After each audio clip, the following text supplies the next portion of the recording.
Cette capsule fait partie d'une série sur comment se motiver à mieux raisonner. Plus d'infos dans la description. Quand on découvre le monde merveilleux des biais cognitifs, en gros, il y a deux façons de réagir. La première, c'est de se dire « Mais oui, bon sang, j'ai plein de biais cognitifs, faudrait que je travaille là-dessus. » Et la deuxième, c'est de se dire « Yes!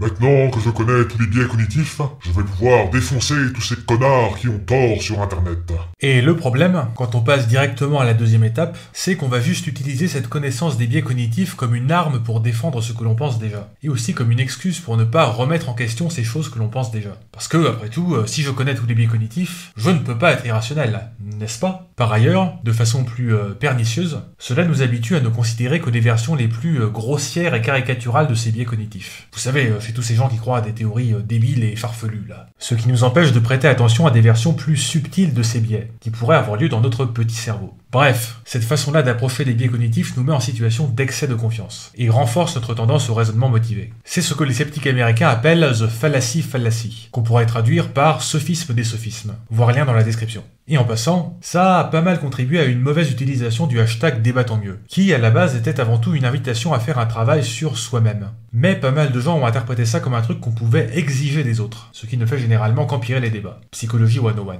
Mais s'il y a des gens qui font des vidéos sur les biais cognitifs et compagnie, c'est surtout pour nous inviter à nous améliorer nous-mêmes, pas pour servir de munition dans nos débats sur Twitter. De plus, si on cherche à diminuer la quantité d'irrationalité dans le monde, la manière la plus efficace de procéder, c'est de commencer par nous-mêmes, vu qu'on a beaucoup plus d'emprise sur nos biais cognitifs que sur ceux des autres. Et si on saute cette étape, on va juste se retrouver à propager notre propre irrationalité. Souvenez-vous de la courbe du désespoir. Bref, premier principe pour éviter le raisonnement motivé, c'est clairement pas le plus fun, mais c'est peut-être le plus important, commencer par nos biais cognitifs.